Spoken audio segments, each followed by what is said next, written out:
अथ श्रीराघवेन्द्रस्तोत्रम्। श्रीपूर्णबोधगुरुतीर्थपयोब्धिपारा कामारिमाक्षविषमाक्षशिरस्पृशन्ति पूर्वोत्तरामिततरङ्गचरत्सु हंसा देवालिसेवितपराङ्घ्रिपयोजलग्ना जीवेशभेदगुणपूर्तिजगत्सु सत्त्व नीचोच्चभावमुखनक्रगणैः समेता दुर्वाद्यजापतिगिलैर्गुरुराघवेन्द्र वाग्देवता सरिदमुं विमलीकरोतु।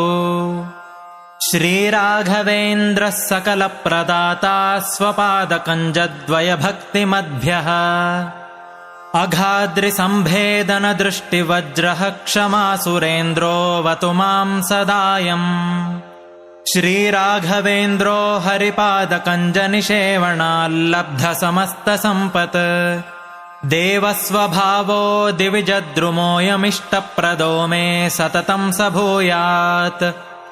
भव्यस्वरूपो भवदुःखतोलसङ्घाग्निचर्यः सुखधैर्यशाली समस्तदुष्टग्रहनिग्रहेशो दुरत्ययोपप्लवसिन्धुसेतुः निरस्तदोषो निरवद्यवेशः प्रत्यर्थिमोकत्वनिदानभाषः विद्वत्परिज्ञेयमहाविशेषो वाग्वैखरी निर्जितभव्यशेषः सन्तानसम्पत्परिशुद्धभक्तिविज्ञानवाग्देहसुपाटवादीन् दत्त्वा शरीरोत्थसमस्तदोषान् हत्वा स नो व्याद्गुरुराघवेन्द्रः।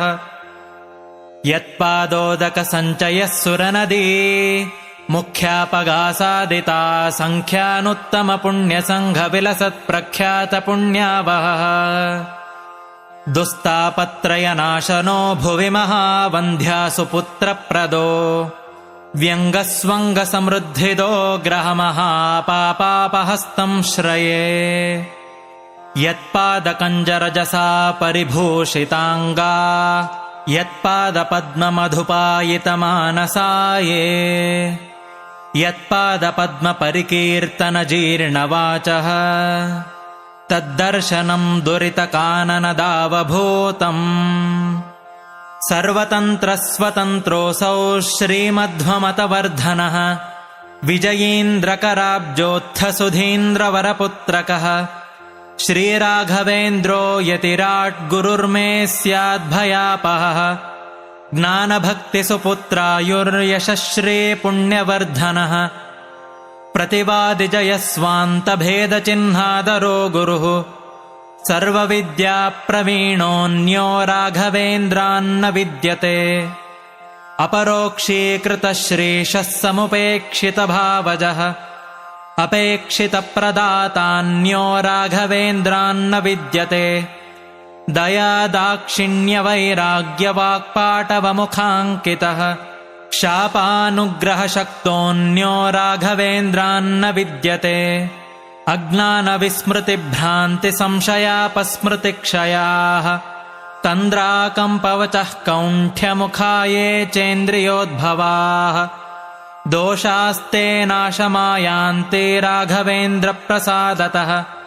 श्रीराघवेन्द्राय नमः इत्यष्टाक्षरमन्त्रतः जपिताद्भावितान्नित्यमिष्टार्थाः स्युर्न संशयः हन्तु नः कायजान् दोषानात्मात्मीयसमुद्भवान् सर्वानपि पुमर्थांश्च ददातु गुरुरात्मवित्। इति कालत्रये नित्यं प्रार्थनाम्यः करोति सः इहामुत्राप्त सर्वेष्टो मोदते नात्र संशयः अगम्य महिमा